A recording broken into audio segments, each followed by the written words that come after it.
সনাতন শাস্ত্রের মূল তত্ত্ব হলো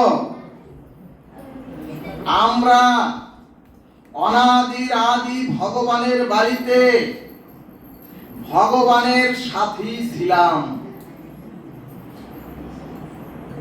কিন্তু কোনো না কোনো কর্মের কারণে আমরা পতিত হয়ে 84 লক্ষ যোনি ভ্রমণ করে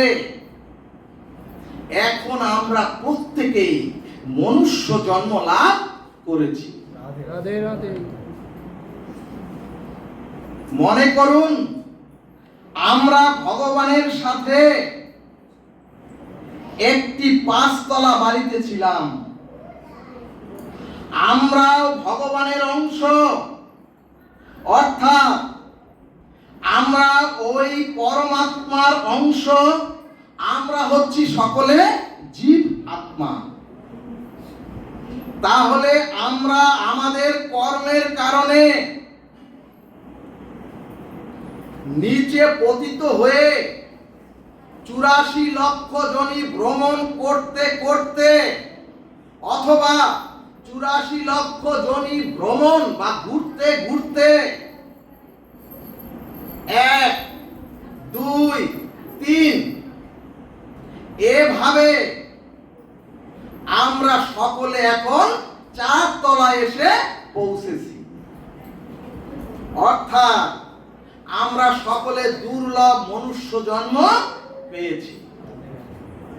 ভক্তগণ, এখন যদি এই মনুষ্য জন্মটা আমরা ভগবানের সেবার কাজে লাগাই, তাহলে আর একটু পথ উঠে, অর্থাৎ 5 তলায় ভগবানের কাছে ভগবত ধামে আমরা সকলেই ফিরে যেতে পারবো। জয় নিতাই গৌর। সুধীজন, আর যদি এই মনুষ্য জন্মটা ভগবানের সেবায় না লাগাতে পারি, তাহলে আমরা আবার ওই 4 তলা থেকে নিচে পতিত হয়ে আবার মনুষ্য জন্ম মৃত্যুর চক্রে আমরা ঘুরতে থাকবো। অর্থাৎ পুনরপি জন্ম, পুনরপি মরণ, পুনরপি জননী জঠরে শয়ন। শ্রীমদ্ ভগবত গীতায় ভগবান বললেন, গতাগতি পুনঃ পুনঃ ভবেৎ। ভক্তগণ, আমরা জানি ভগবান কৃষ্ণকে মা যশোদা বেঁধেছিলেন। কারণ হচ্ছে ভগবান শ্রীকৃষ্ণ ঘি ননি সর চুরি করেছেন।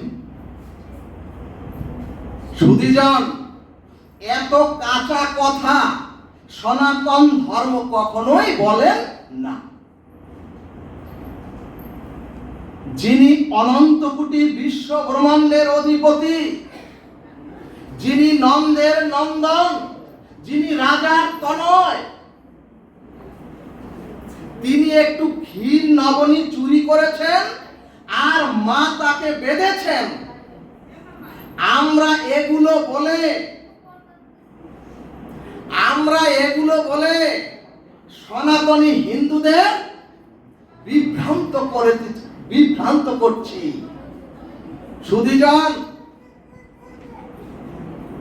সুধীজন, ভাগবত শাস্ত্রের নিগূঢ় তত্ত্ব হলো ভগবান গোপাল কিচ্ছু চুরি করেননি, ভগবান কিচ্ছু অনিষ্ট করেননি, অনিষ্ট করেছি আমরা। আর এর দায়টা গিয়ে পড়েছে ওই অনাদির আদি গোবিন্দ পরম পুরুষ পরমেশ্বর ভগবানের উপরে। শাস্ত্র বলছে অনন্ত কোটি বিশ্ব ব্রহ্মাণ্ডের মহাপরিচালককে বেঁধে রাখার সাধ্য ওগো কার আছে? অথচ একজন সামান্য নারীর কাছে ভগবান বাধা পড়ে গেলেন। আবার শুধু ভগবান বাধা পড়েই ক্ষান্ত হননি, ভগবানকে বেঁধে মা যশোদা কঞ্চি নিয়ে শাসন করছেন। এত বড় দুঃসাহস কি করে হয়? ভাগবতের অন্তরঙ্গ নিগুড় তত্ত্ব হলো ভগবানকে কখনোই রজ্জু দ্বারা বাঁধা যায় না। ভগবান বললেন, হে জগৎজীব, মা যশোদা একটি নিবিড় সম্পর্ক স্থাপন করে মা যশোদা আমাকে প্রেম ডোরে বেঁধে এমন ভাবে আমাকে নিবন্ধ করেছেন, নিবিড় সম্বন্ধ করেছেন মা যশোদা আমার সাথে। আমি মায়ের বাৎসল্য প্রেমের ভালোবাসায়, গোপাল বলছেন, আমি মায়ের বাৎসল্য প্রেমের ভালোবাসায় পরাভূত হয়ে আমার ভগবানত্ব ভুলে, ও মাগো, যেমন তোমার ছোট শিশু রূপে তোমার কাছে আমি বাধা পড়েছি। ভগবান বললেন, ও মাগো, শুধু তুমি যশোদা মানো। ভগবান বললেন, ওগো, বিশ্ব ব্রহ্মাণ্ডের জগৎজীব যদি ও মা তোমার মতো নিবিড় সম্বন্ধ আমার সাথে একবার স্থাপন করতে পারে, ভক্তির ডোরে যদি আমাকে কেউ এই চরাচরের বাঁধতে পারে, আমি ভগবান প্রতিটি জীবের হৃদয়ে চিরতরে বাধা পড়ে থাকি। জয় নিতাই গৌর হরিবল। এরপরে ভাগবত তার সিদ্ধান্তে বললেন,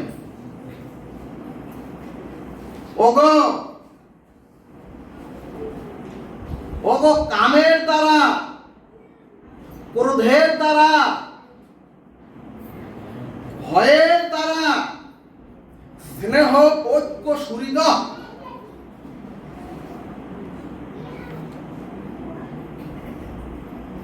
অর্থাৎ পরমেশ্বর অখণ্ড পরতত্ত্ব, ভক্তবৎসল করুণানিধি ভগবানের ভাবনা যদি কেউ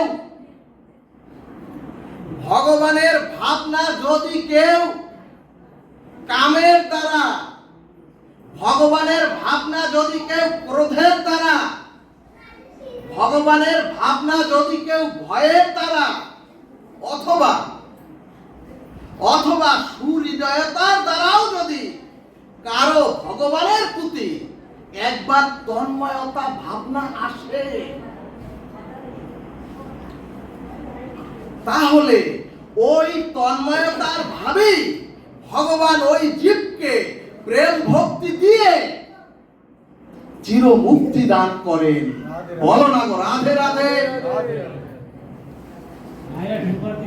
সুধীজন, এরপরে ভক্তি রসামৃত সিন্ধু গ্রন্থ বললেন, কে না উপায়েন কৃষ্ণ নিষেবয়া, অর্থাৎ যে কোনো উপায়ে, হে জগৎজীব, যে কোনো উপায়ে ভগবানের প্রতি যদি আমার তন্ময়তা ভাবনায় একবার আসে,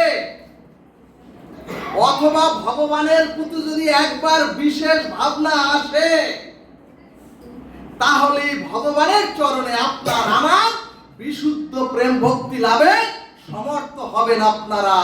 জয় নিতাই গৌর হরিবল।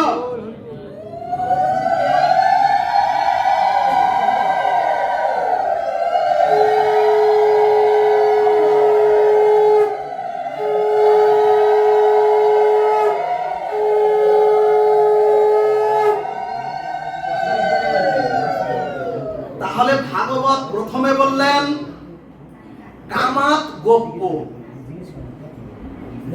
অর্থাৎ কাম মানে তো কামনা। প্রথমে ভাগবত বললেন কামাত গোপ্য, অর্থাৎ কাম মানে তো কামনা। সেই কামনার দ্বারাই গোপীগণ গোবিন্দ চরণ প্রাপ্ত হলেন। এরপরে বললেন ভয়াত কংস, অর্থাৎ অষ্টম গর্ভের সন্তান তোমার মৃত্যুর কারণ হবে।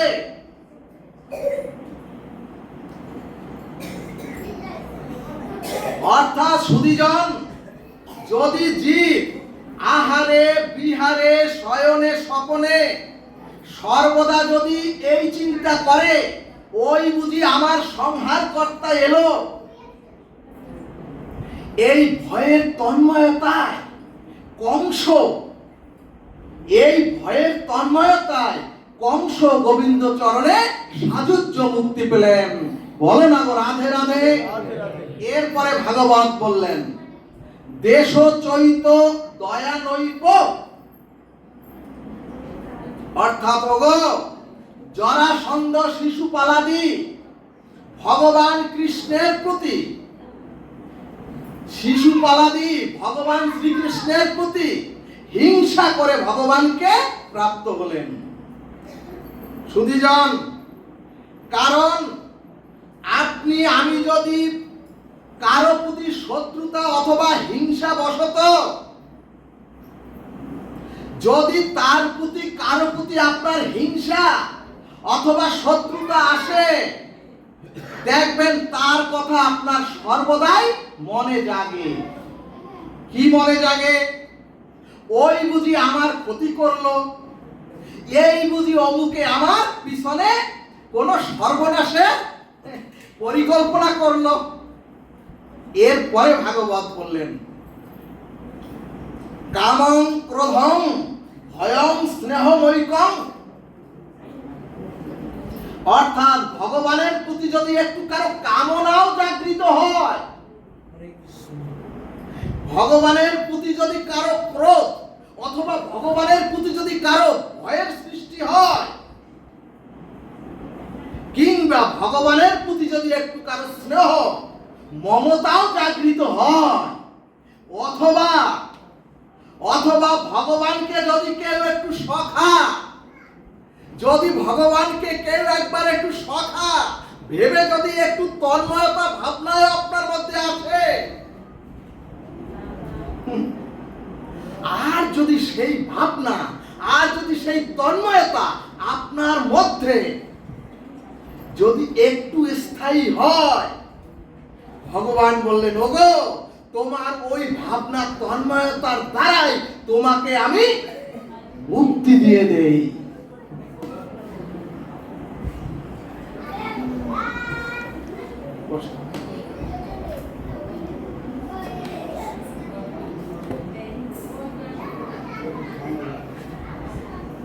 সুধীজন, ভগবান কি বললেন?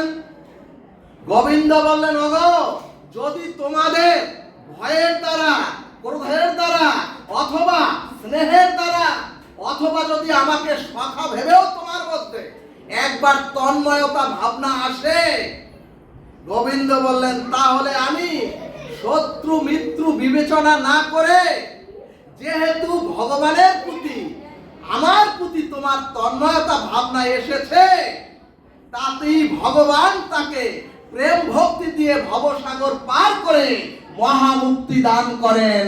জয় নিতাই গৌর সীতানাথ প্রেমানন্দে হরি হরি বল।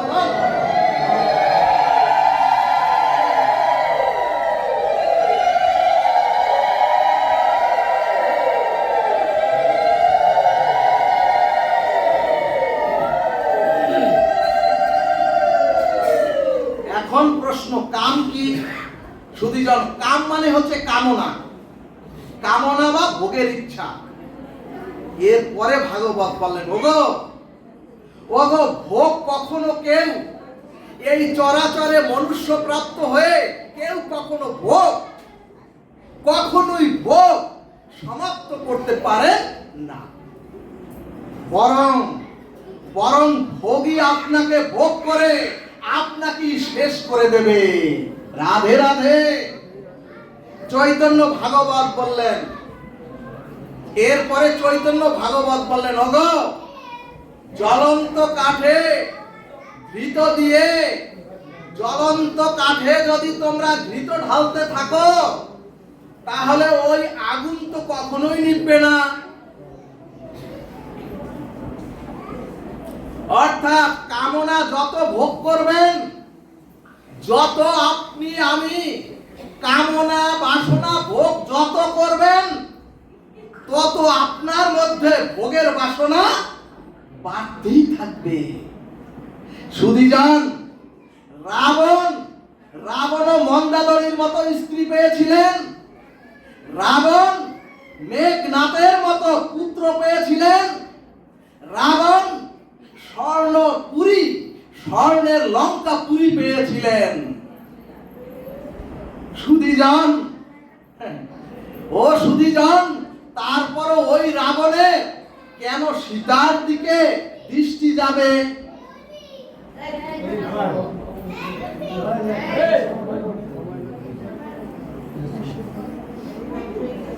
ভাগবত বললেন, ওগো ধ্বংস তো হতে হবে, ওগো পতন তো হতে হবে। স্কন্ধ পুরাণ বললেন, ওগো ইন্দ্রিয় কখনো ভোগের দ্বারা তৃপ্ত হয় না, কাজী অতি ভোগ, কাজী তোমরা কেউ অতি ভোগ করতে যেও না, তাহলেই তোমাদের দেহে রোগ এসে, তাহলেই তোমার দেহে অভিশাপ এসে তুমি পতনের দিকে যাবে। সুধীজন, ঈশ্বর কানের পাশে চুল পাকিয়ে সংকেত দিচ্ছে, ভগবান তোমার এখন আসার সময় হয়েছে, কাজী এখন ভোগ কমিয়ে দাও। কিন্তু কিন্তু মানুষ বুদ্ধি দিয়ে ওই সাদা চুলে কালি লাগিয়ে বলে, তোমার ওই আদেশ কে মানবে প্রভু? ও মাগো, ভগবান দন্ত শক্তি, ভগবান চোখের শক্তি কমিয়ে এক এক করে নোটিশ পাঠিয়ে বলে, ওগো ওগো এবার প্রস্তুতি নাও, ওগো এবার প্রস্তুত হও। কিন্তু সুধীজন আমরা বুঝলাম না। রাজা দশরথ যেদিন আয়নার মধ্যে দেখলেন তার কানের পাশে চুল পেকেছে, অমনি তাৎক্ষণিক সিদ্ধান্ত নিলেন রাজা দশরথ। যেদিন রাজা দশরথ দেখলেন তার মাথার মুকুট হেলে পড়েছে, সেই সময় রাজা দশরথ সিদ্ধান্ত নিলেন, আমি আর ওই অযোধ্যার রাজা থাকবো না, এবার রামকে ওই অযোধ্যার রাজা বানাতে হবে। রাজা দশরথ বুঝলেন, আমরা কি বুঝেছি?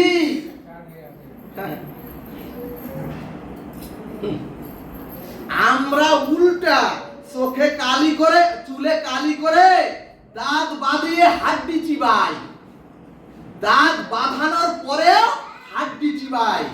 80 বছর হলেও আমরা চুলে কালি করি, কিন্তু আমরা জমকে ভয় করি না। এরপরে মৃত্যুর সময় দেখবেন বড় একটা হা করে মৃত্যু হয়। মহাজনগণ বললেন, ওকে আবার এই চরাচরে 84 জনের মধ্যে আসতে হবে, কারণ ওর তৃষ্ণা মেটেনি। এই কারণেই গোপাল আর নিতাই গো, দেখবেন এই জন্যই গোপাল নিতাই গো। এবং যখনই এই শ্রী গুরু বিবেকানন্দর কাছে আমরা গিয়েছি, এইরকম হাত দুটি উনিও বাড়িয়ে দিয়েছেন, বলেছেন আয় আমার কাছে আয়।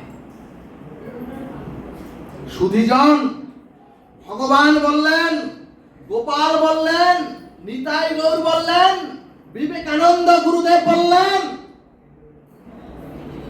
ওগো মনি বন্ধন মনে মুক্তি, মনের মধ্যেই বন্ধন মনে মুক্তি। শাস্ত্র বলছে, আপনি ভাগবতে এসেও যদি আপনার মন বাড়িতে চলে যায়, আপনি ভাগবত আসরে এসেও যদি আপনার মন ব্যবসায় চলে যায়, তাহলে আপনি ভাগবতে আজ আসেননি। অথচ এই মাইকের শব্দে বাড়িতে বসে যদি কোনো অসুস্থ মানুষ, কোনো অসুস্থ ব্যক্তি মন প্রাণ দিয়ে এই ভাগবত অমৃত সুধা গ্রহণ করেন, মনন করেন, শ্রবণ করেন, ভাগবত বললেন আমি ভাগবতে আসিনি, ওই অসুস্থ ব্যক্তি বরঞ্চ ভগবানের কাছে এসে ভগবানের সান্নিধ্য লাভ করেছেন। বলো না তো রাধে রাধে। এই কারণেই ভগবান বললেন, এই কারণেই ভগবান বললেন মন মনা ভব, অর্থাৎ তোমাদের মনটা আমাতে সমর্পণ করো। তখন মহাজন প্রশ্ন করে বললেন, ও প্রভু, আমার মনটা তোমাকে দেব, গীতায় দুইবার করে তুমি বলছো কেন? তাহলে তোমার মনটা কি করবে? মহাজন গোবিন্দকে প্রশ্ন করলেন। ভগবান বললেন, ওগো, এই চরাচরে মনুষ্য প্রাপ্ত হয়ে যে জীব, যে ভক্ত তার সর্বস্ব মন আমায় অর্পণ করেন, ভগবান বলছেন আমার সাথে তার জগতের বিবাহের মতো আমার সাথে তার মালা বন্ধন হয়ে ভক্ত ভগবানের মিলন হয়ে যায়। বলো মন রাধা কৃষ্ণ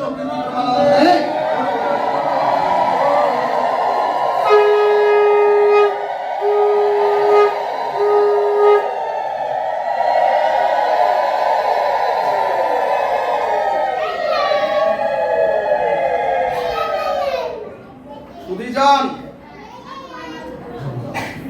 আপনারা জানেন ওই যে বালক, অতটুকু বালকের কথায় সেদিন বৃন্দাবনে ইন্দ্রের পূজা বন্ধ হয়েছিল, ইন্দ্রজাত বন্ধ হয়েছিল। রাধে রাধে। ব্রজবাসীগণ, ব্রজ গোপিকাগণ, নন্দ বাবা এবং নন্দ গোপগণ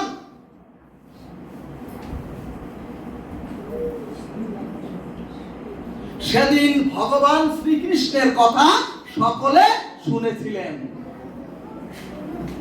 সুধীজন, অর্থাৎ ব্রজবাসীগণ অনাদিকাল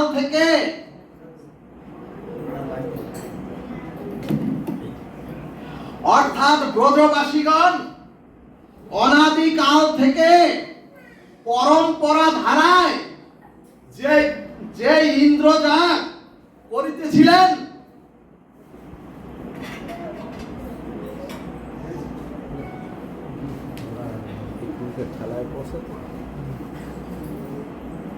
সুধীজন, সেই ব্রজবাসীগণ তাদের পরম্পরা ধারায় যে ইন্দ্রজাগ করতেছিলেন সেটা বন্ধ করে দিলেন ছোট্ট বালকের কথায়। ভক্তগণ, এর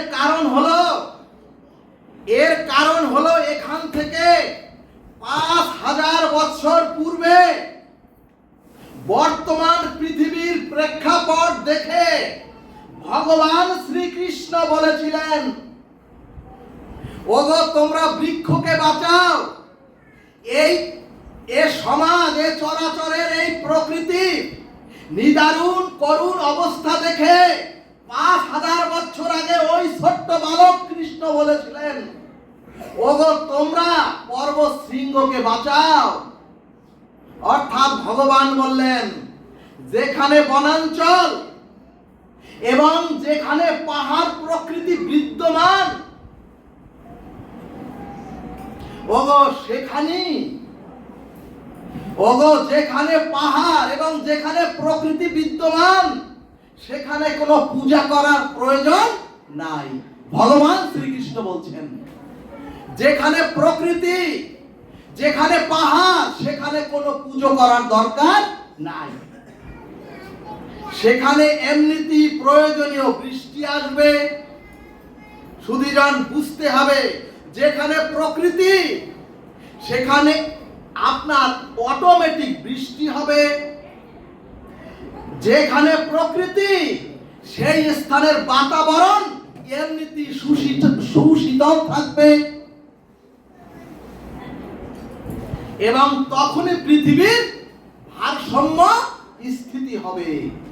ভক্তগণ, এখন পৃথিবীর উপর যে বিরূপ প্রতিক্রিয়া চলছে বৃক্ষ আর পাহাড় ধ্বংসের জন্য,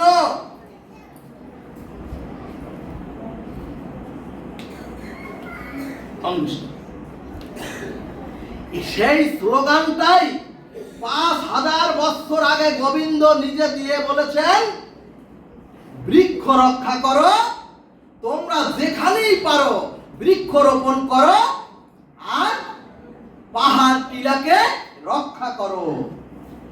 সুধীজন, এরপরে ভাগবত সিদ্ধান্তে বললেন, ওগো যার বাড়িতে 10 থেকে 15টা, যার গৃহে আশপাশে যার বাড়িতে 10 থেকে 15টা তুলসী গাছ থাকে,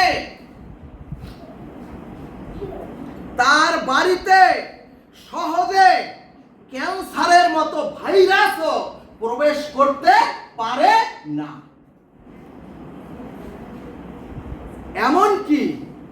এমনকি যার বাড়িতে 15 থেকে 20টা অথবা 10 থেকে 20টা তুলসী বৃক্ষ থাকে, সেই বাড়ির কোনো মানুষ ক্যান্সারে আক্রান্ত হয় না।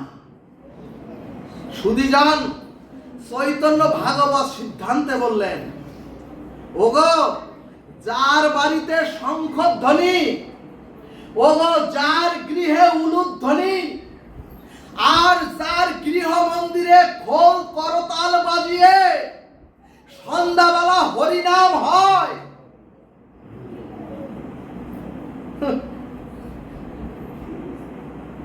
গোবিন্দ বললেন, ওগো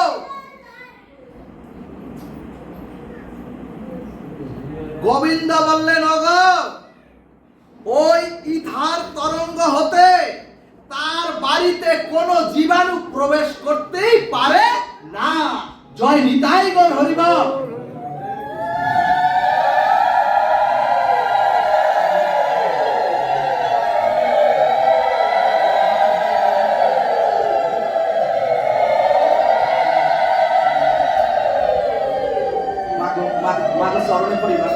ভাগবতে একবার যেহেতু সময় কম।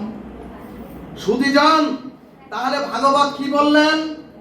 খোল করতাল, শঙ্খ ধ্বনি, উলুধ্বনি আর হরিনামের মঙ্গলময় তরঙ্গের কারণে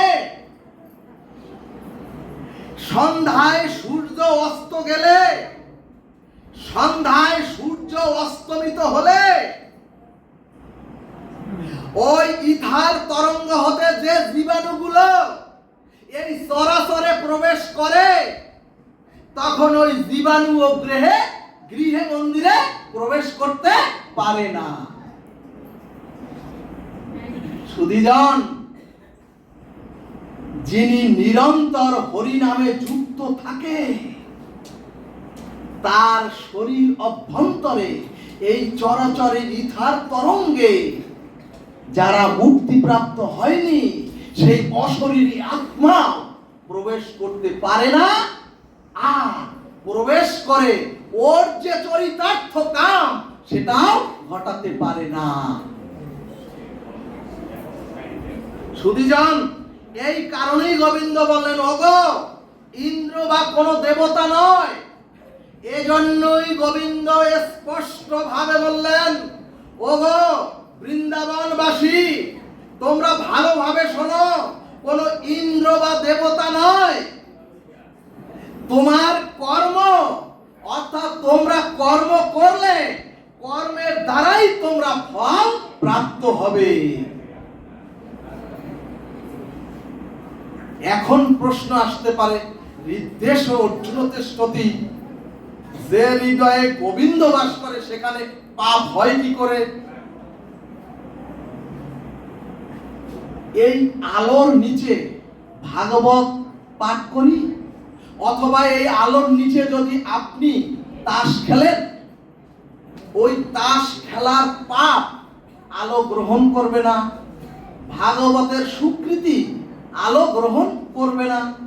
আলো হচ্ছে সাক্ষী স্বরূপ, আমার কর্মের জন্যই আমার সকল দুর্গতি। ভক্তগণ, বৃন্দাবনবাসীগণ একদিন গিরিরাজের পূজা, একদিন বৃন্দাবনবাসীগণ একদিন গিরিরাজের পূজা করতে গোবিন্দ প্রসন্ন হয়ে গিরিরাজের পূজাতেই তারা সমস্ত কিছু প্রাপ্ত হলেন। বৃন্দাবনবাসী গোবিন্দ বললেন, ওগো জীবন্ত দেবতাই হলো, ওগো জীবন্ত দেবতাই হলো তোমার গৃহের পিতামাতা, জীবন্ত দেবতাই হলো প্রকৃতি পরিবেশ।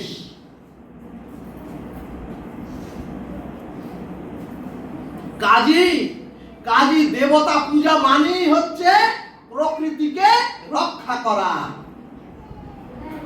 সুধীজন, গিরিরাজ গোবর্ধন লীলায় গোবিন্দ সিদ্ধান্ত দিলেন জীবকে অনন্য ভক্তি করতে হবে।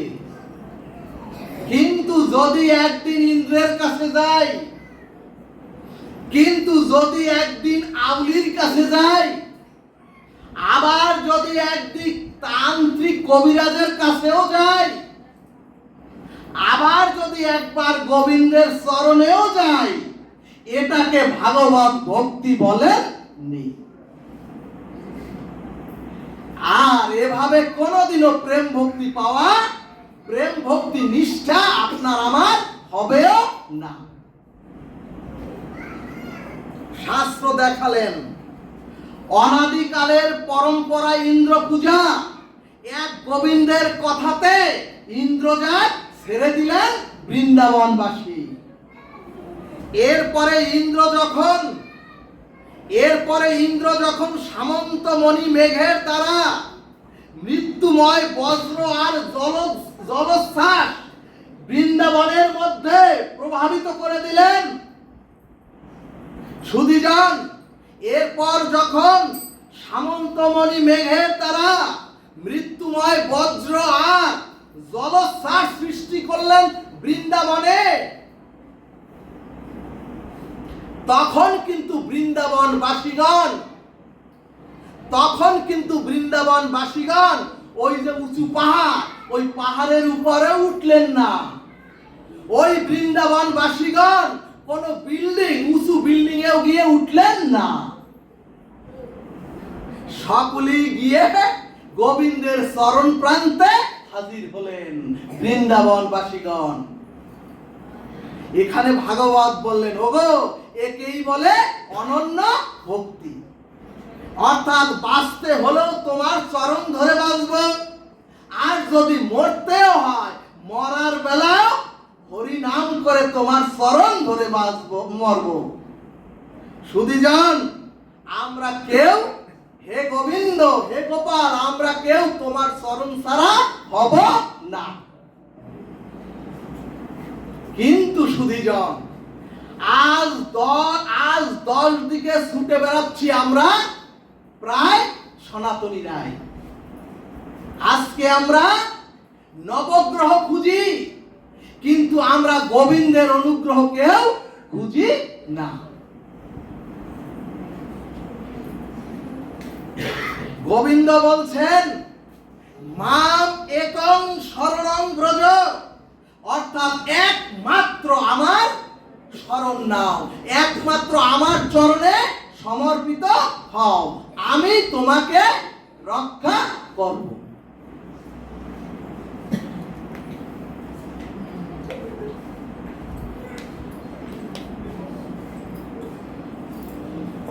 সুধীজন, ভাগবত সিদ্ধান্তে বললেন সবাইকে মানুন এবং সব মত পথকে শ্রদ্ধা করুন বিনম্র শ্রদ্ধায়, কিন্তু ভক্তিটা আর হৃদয়ের ভালোবাসাটা এক গোবিন্দ চরণে দিন। বলো না গো রাধে রাধে। শাস্ত্র সিদ্ধান্তে দেখালেন ব্রজবাসীরা মহাপ্রলয় ইন্দ্রজাত দেননি। এমনকি সেই জলোচ্ছ্বাস, এমনকি সেই মৃত্যু নিনাদ বজ্র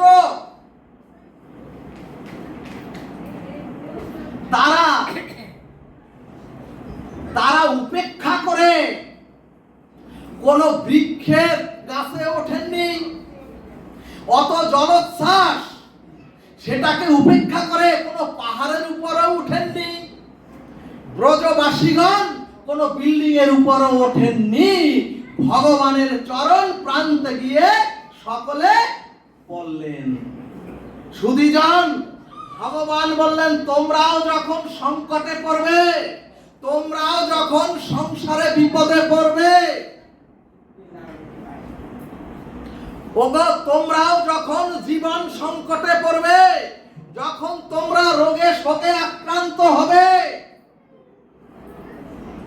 তোমরাও অনন্য শরণাগতিতে এক ভগবানকে শরণ নাও। ভগবানই তোমাদের রক্ষা করবেন।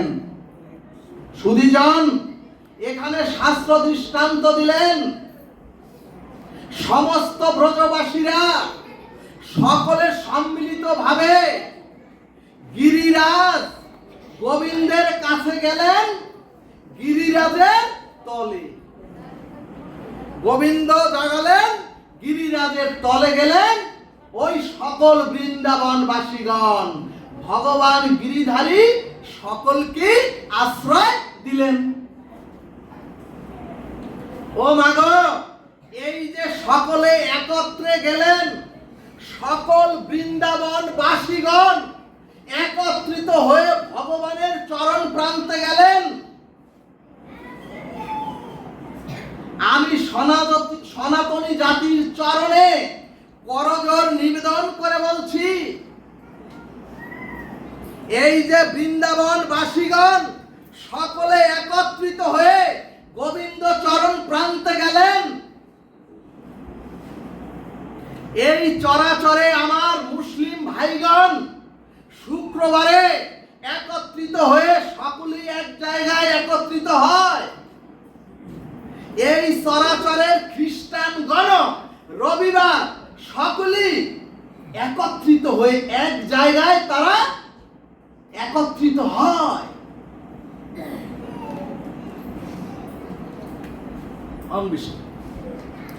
কিন্তু সুধীজন, সনাতনী আমাদের এমনটা নাই কেন?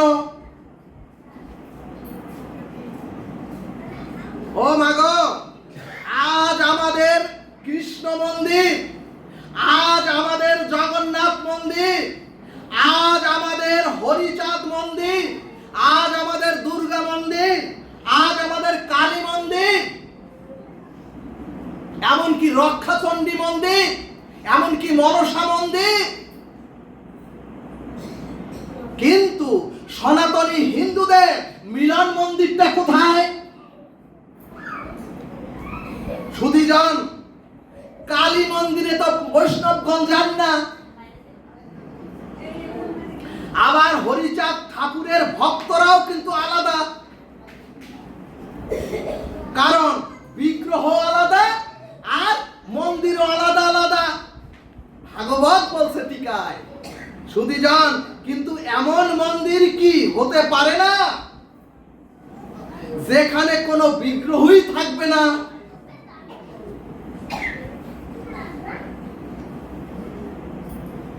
অর্থাৎ ভাগবত বললেন একটি মিলন মন্দির হোক। ওগো তোমরা একটি মিলন মন্দির করো, যেখানে তোমরা সকলে একত্রিত হতে পারবে। ভক্তগণ, আজ হিন্দু জাতি দুর্বল, আজ হিন্দু জাতির অধঃপতন, আজ হিন্দু জাতি এত পিছিয়ে পড়েছে এবং হিন্দুদের সাংগঠনিক কোনো সক্ষমতাই নাই। কারণ হিন্দুরা একত্রিত নাই এবং হিন্দুরা একত্রিত আমরা হতে পারছি না। সুধীজন, ভগবানের গোবর্ধন লীলা এটি কোনো কাল্পনিক লীলা নয়। এখনো এই যে ভাগবতের এই গোবর্ধন লীলা, এই লীলাটাই হচ্ছে সনাতনীদের বাঁচবার একমাত্র দর্শন। এই কারণেই গোবিন্দ বললেন, ওগো এখনো সময় আছে, তোমরা সকলে একত্রিত হও। কিন্তু সুধীজন, হিন্দুদের সবচেয়ে বড় অভিশাপ হচ্ছে গবেষণায় বলছে, ওগো স্বজাতি বিদ্বেষী সনাতনী হিন্দুরাই সবার শ্রেষ্ঠ। স্বজাতি বিদ্বেষী সবচেয়ে হিন্দুরাই সবার শ্রেষ্ঠ। অর্থাৎ হিন্দুদের মতো স্বজাতি বিদ্বেষী আর এই পৃথিবীতে দ্বিতীয় নাই। এমনকি সুধীজন, মহাভারতের যুদ্ধ বাহিরের কেউ এসে করেননি। এমনকি মহাভারতের সেই কুরুক্ষেত্রের যুদ্ধ অন্য জাতি এসে ওই যুদ্ধে সামিল হননি।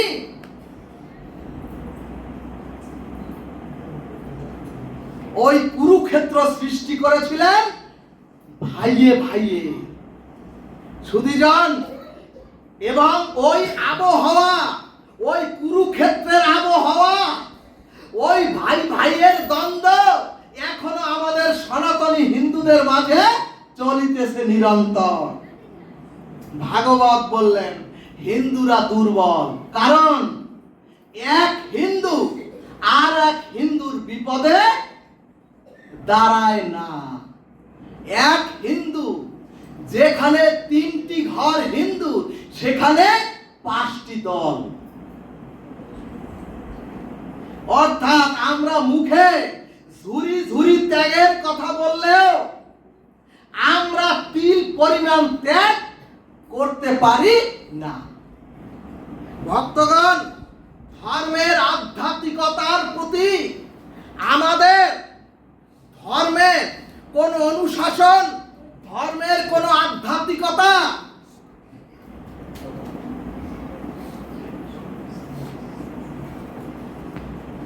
আমাদের হিন্দুদের পারিবারিক কোন শিক্ষাটাই আজ নাই।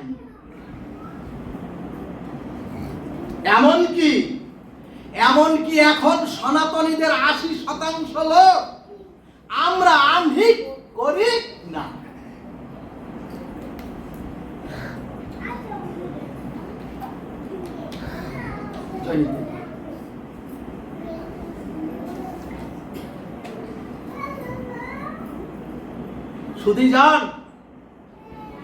সুধীজন, ভাগবত বললেন, ওগো বেহুলার সুরে লীলা কথা শুনে কি করবেন? ভাগবত বলছে, ওগো তরঙ্গের সুরে ওই লীলা কথা শুনে কি করবেন? হরিনাম সংকীর্তনে কেঁদে আকুল হয়ে একেবারে প্রেমালিঙ্গন করে কি করবেন? 3 দিন হরিনাম হলো, যদি হরিনামের ওই 3 দিনের পরে অনেক উৎসব হলো, অনেক আনন্দ হলো, অনেক খাওয়া দাওয়া হলো, কিন্তু ওই হরিনামের পরে যদি আপনি প্রসাদ বুঝি না হন, ওই হরিনামের পরে যদি আপনি হরিনাম নিরন্তর গ্রহণ না করেন, ওই হরিনাম করে কি হবে? মহাপ্রভু বললেন, গৃহেতে বসিয়া সাথে পাশে মিলিয়া হাতে তালি দিয়ে হরিনাম করো। আর এখন সেই হরিনাম নিয়েছি আমরা সব আসরে।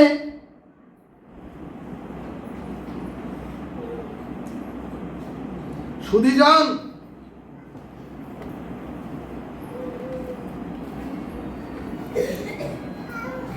সুধীজন, সেজন্যই ভাগবত বলছেন, যদি ওই হরিনামে কাঁদেন আর লীলা লীলা কথা শোনেন করুণ সুরে, কিন্তু যদি আপনার পরিবারই ধর্মচর্চা না থাকে, যদি পরিবারে সন্ধ্যাবেলা উচ্চ শব্দে টিভি বাজে,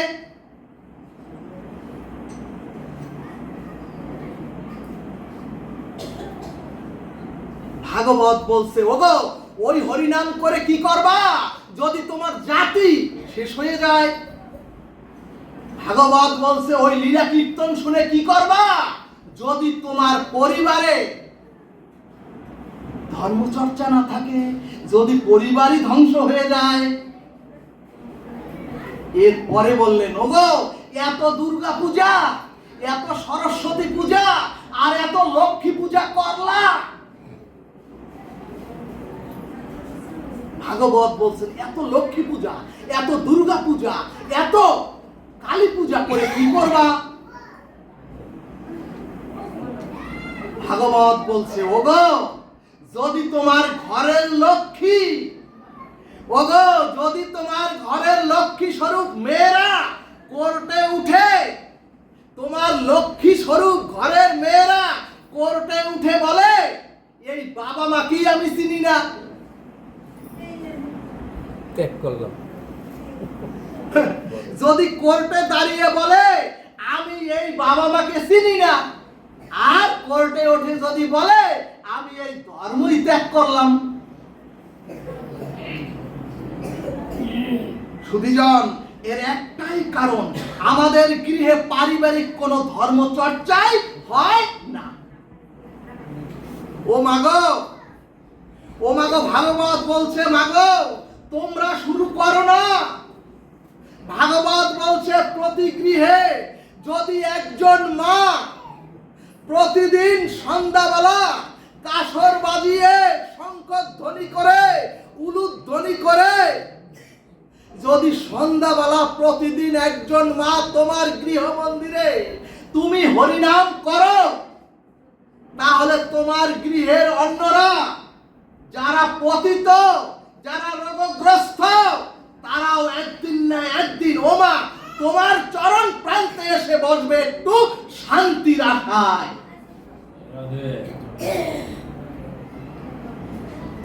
সুধীজন, গোবিন্দের গিরিরাজ ধারণ লীলায় ব্রজবাসীকে বার্তা দিলেন, গোবিন্দের গিরিরাজ লীলায় জগৎ জীবকে বার্তা দিলেন। ব্রজের রাখাল বালক, গাভী, নারী, পুরুষ, পিতা মাতা সকলে একত্রিত হয়ে আমার ছায়াতলে তোমরা এসে শামিল হও। ঠিক তদ্রুপ, ঠিক তদ্রুপ তোমরাও কি ওই ব্রজবাসীদের মতো অন্তত সপ্তাহে একদিন আমার চরণে একত্রিত হয়ে তোমরাও কি পারো না?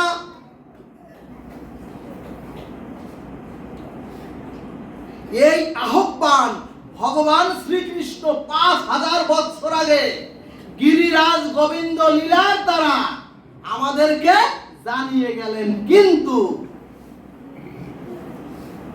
কিন্তু কুম্ভকর্ণের ঘুম ভাঙল না, কিন্তু কুম্ভকর্ণের ঘুম ভাঙল না।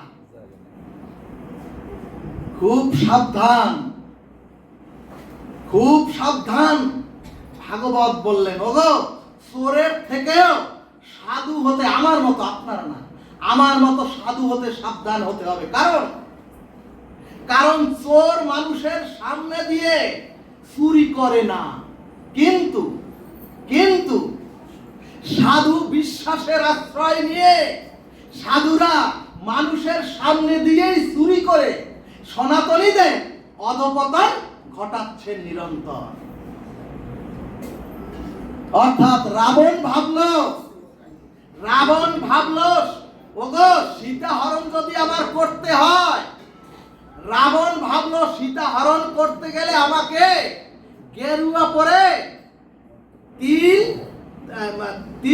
আর তিলক মালা নিয়ে আমাকেও সন্ন্যাসীর রূপ নিতে হবে, নতুবা সীতা হরণ তো সম্ভব নয়। আর কালনেমি ভাবলো, এই দুজন আমাদের ত্রেতা যুগে খুব ক্ষতি করে গিয়েছেন। আর কালনেমি ভাবলো হনুমানকে আর ভগবানকে আটকাতে গেলে আমাকেও জয় শ্রীরাম বলে আমাকে সাধু সাজতে হবে। অর্থাৎ যদি পরের ক্ষতি করতে চাও, অর্থাৎ যদি পরের অমঙ্গল করতে চাও, যদি পর স্ত্রী হরণ করতে চাও, যদি ভক্তের ক্ষতি করতে চাও, আর যদি ভগবানের পথকে আটকাইতে চাও, তাহলে সাধুর বেশ ধরো। ভাগবত বললেন সাধুরু বিশ্বাসী লোক, আমার মতো সাধু লোক বিশ্বাসী লোক যতটা ক্ষতি করতে পারে, পিছন দিয়ে শত্রু ততটা ক্ষতি করতে পারে না। সুধীজন, এই কথা শুনে আবার সব সাধুকেই এক চোখে দেখবেন না। কারণ আজও সমাজে সাধু আছে, আজও সমাজে সনাতনীদের মধ্যে প্রকৃত ভক্ত আছে।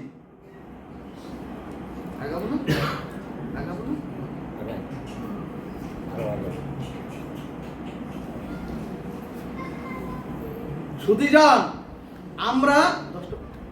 আমরা তো অনেক দিন থেকে হরিনাম করি, আমরা অনেক দিন থেকে এই যে হরি কথাও শুনি, আমরা অনেক দিন থেকে ভাগবত আসরেও যাচ্ছি, কিন্তু এত করেও আমাদের ভেতরের রোগ সারছে না কেন? এখন প্রশ্ন আসবে, আমাদের মূল রোগটা কি? সুধীজন, মূল রোগটা হলো আমি এখন পাঠ করতে বসেছি, এখন আমার বিশেষণ হলো আমি পাঠক। যিনি ওই পুজো করছেন ওনার বিশেষণ হলো উনি পূজারী। যারা আপনারা এখানে কীর্তন করলেন, তুলসী মহারানীর কীর্তন করলেন, তারা হলেন কীর্তনিয়া। আর যারা আপনারা শুনছেন, আপনারা হচ্ছেন শ্রোতা। সুধীজন, এখন প্রশ্ন, এই শ্রবণ কীর্তন পূজা পাঠের বাইরে আমি যে ব্যবহারিক অথবা সংসার জগতে চলাফেরা করি, সুধীজন, এই পূজা পাঠ কীর্তন, এই শ্রোতা পাঠক, এর বাইরে ব্যবহারিক অথবা সংসার জগতে আমরা যখন চলাফেরা করি, সেখানে আপনার এই ভাবটা অথবা সেখানে আমার এই স্বভাবটা কাজ করে তো? সুধীজন, বুঝাতে পেরেছি? এখানে এখন পাঠক হয়ে যে ভাবাবিষ্ট হয়ে আমি বসেছি, আপনারা যে শ্রোতা হয়ে যেভাবে হরিকথা শ্রবণ করছেন, আমরা হরি নামে যেভাবে আবিষ্ট হয়ে হরিনাম করি, এই আবিষ্ট ভাবটা বাইরে অথবা সংসারে ব্যবহারে আমাদের মধ্যে থাকে তো? নাকি শুধু পুজোর সময় আমি পূজারী আর ব্যবহারের সময় আমি অন্যজন? নাকি পাঠকের সময় শুধুই আমি পাঠক থাকলাম, কিন্তু আমার ব্যবহারে আমার সংসারে স্ত্রী পুত্র, আমার ব্যবহারে পাড়া প্রতিবেশী, সাথে যদি তখন এই পাঠকগিরির ভাবটা না থাকে, আবার আমরা এখন শান্ত শ্রোতা হয়ে হরিকথা শুনছি, কিন্তু এখান থেকে বাইরে অথবা সংসারে ব্যবহারে যদি এই শান্ত ভাব না থাকে, আপনাকে জানতে হবে এতদিন আপনার সাধু সঙ্গ সফল হয়নি, আর আপনার মূল রোগের গায়ে হাত পড়েনি। সুধীজন, আর এইখানের ভাবটা যদি সংসারে ব্যবহারে পূজারী কীর্তনিয়া শ্রোতা ভাব বজায় থাকে, তাহলে জানবেন আপনার পুরো রোগ সেরেছে আর সাধু সঙ্গ সার্থক হয়েছে। জয় নিতাই গৌর হরিবল। এখন প্রশ্ন আসতে পারে, এখানের ভাবটা কেমন? ভাগবত বললেন, এখানে সাধু সঙ্গে ভাগবত আসরে নারী পুরুষ সব একত্রে আমরা বসলেও কিন্তু কারো মনের মধ্যে কোনো বিকার তৈরি হচ্ছে না। তার মানে এখানের যে ভাবটা, অর্থাৎ পরনারী পর স্ত্রী, আমার মা বোনেরা পাশে বসে থাকলেও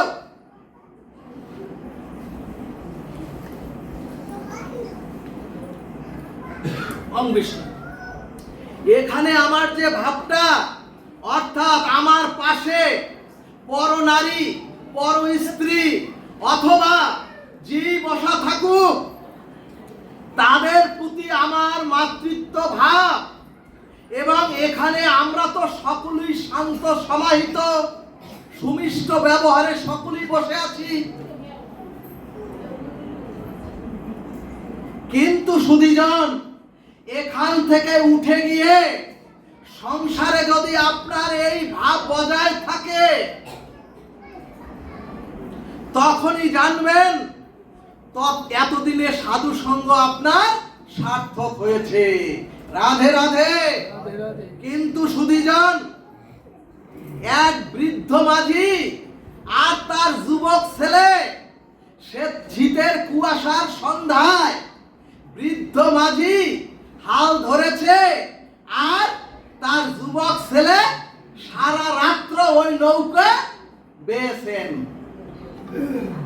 সারা রাত্র নৌকার বৈঠা বেয়েছেন। ভোরবেলা বৃদ্ধ মাঝি জিজ্ঞেস করছেন, ও বাবা, নৌকাটা কত দূরে গুলো? খোকা বলছে, ও বাবা, এত সর্বনাশ,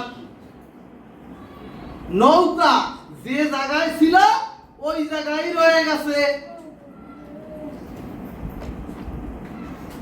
অর্থাৎ ছেলে বলছে, ও বাবা, যে ঘাটে নৌকাটা বাঁধা ছিল ওইখানে নৌকা রয়ে গেছে। বৃদ্ধ বলছে, হারামজাদা, তাহলে সারা রাত্র বাইলাম কি? তুই যে হাল ধরলি আর আমি যে সারা রাত হাল ধরলাম, আর তুই যে সারা রাত্র বৈঠা পাইলি। ছেলে বলছে, ও বাবা, সব বৃথা। বাবা বলছে, কারণ কি? ছেলে বলছে, ও বাবা, নৌকার গ্রাফিটাই তোলা হয় নাই। ঠিক তদ্রূপ, ঠিক তদ্রূপ সাধু সঙ্গে যদি, সাধু সঙ্গ করেও যদি আপনার স্বভাবের গায়ে হাত না পড়ে, সাধু সঙ্গ করেও যদি গৃহের পিতামাতার প্রতি বিনম্র শ্রদ্ধায় প্রতিদিন অন্তত একবার পিতামাতার চরণে প্রণতি না জানাতে পারেন, সাধু সঙ্গ করে যদি পাড়া প্রতিবেশীর সাথে আপনার সুব্যবহার এবং মনুষ্য জীবনে সমাজে ব্যবহারে যদি ভদ্রতাই না থাকে, ভাগবত বললেন, তাহলে জানবেন সাধু সঙ্গ আর হরিকথা কোনো কাজে আসেনি এবং আপনার রোগও সারেনি। এরপরে সুধীজন আমরা ওই মন্দিরে গিয়ে ধূপ প্রদীপ জ্বালাই। যে মন্দির এত সুন্দর করে তৈরি করেছেন, ইট বালু সিমেন্ট দিয়ে আর রড দিয়ে, মানুষের দ্বারা তৈরি। এই মন্দির মানুষের দ্বারা তৈরি। এই মন্দির কখনোই ব্রজবৃন্দাবনে যেতে পারবে না। এই মন্দির কোথাও হাটে হেঁটে যেতেও পারবে না। অথচ যে মন্দিরে গিয়ে আমরা প্রদীপ জ্বালাই, যে মন্দিরে আমরা আরতি করি, যে মন্দিরে আমরা ধূপ জ্বালাই, সুধীজন, অর্থাৎ যে মন্দির ইট কাঠ পাথর দিয়ে মানুষ তৈরি করেছে, সেই মন্দিরে বিগ্রহের সামনে আমরা প্রদীপ জ্বেলে আরতি করি। কিন্তু সুধীজন, যে দেহ মন্দির ভগবান নিজে গড়েছেন, যে শ্রীনিবাস রূপী দেহ মন্দির ভগবান নিজে তৈরি করেছেন, সেখানে যদি নেশা বিড়ি তামাক তুলি, তাহলে জানবেন আপনি আমি ধার্মিকই হতে পারি না। ভক্তগণ, কষ্ট পাবেন না, কষ্ট পাবেন না। ভাগবত মানুষকে সংশোধন করে, ভাগবত মানুষকে ভদ্র করে, ভাগবত মানুষকে সুসংস্কার প্রাপ্ত করে, দিব্য কান্তি দেহ তৈরি করে, নিত্য ধামের যাত্রী করে পৌঁছে দেয়। জয় নিতাই গৌর হরিবল।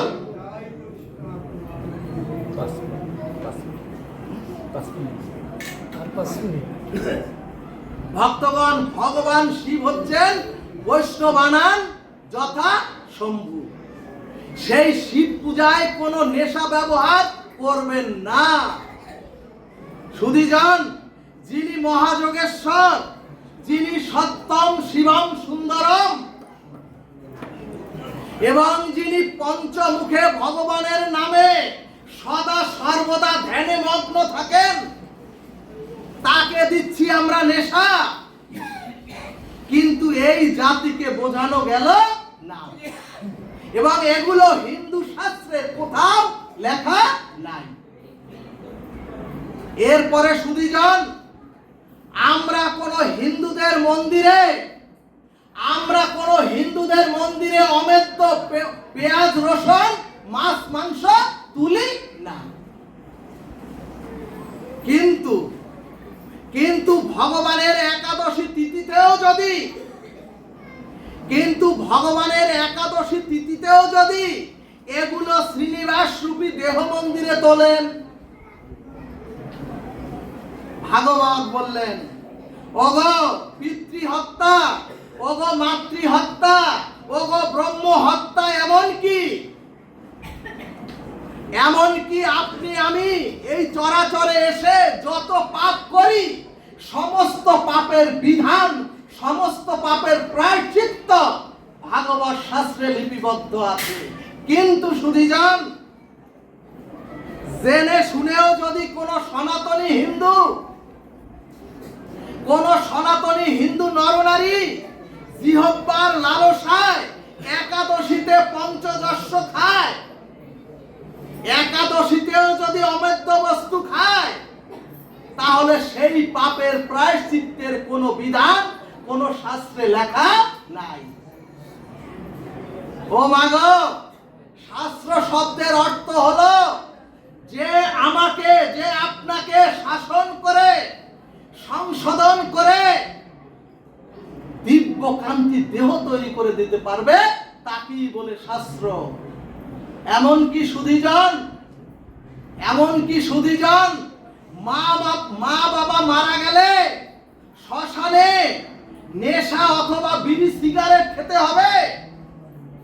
মা বাবা মারা গেলে শ্মশানে বিড়ি সিগারেট দিতে হবে, নেশা দিতে হবে।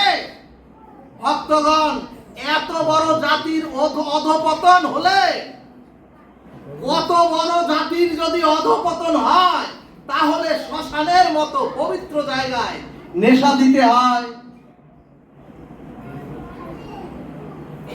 ক্ষমা করবেন, আপনাদের চরণে রাখবেন। জয় জয় নবশ্রীধাম বৃন্দাবন বিহারী লাল কি, জয় জয় কৃষ্ণচন্দ্র ভগবান কি, শ্রী শ্রী নব বৃন্দাবনে রাধা মাধব কি, পঞ্চতত্ত্ব কি, সখী বৃন্দ কি।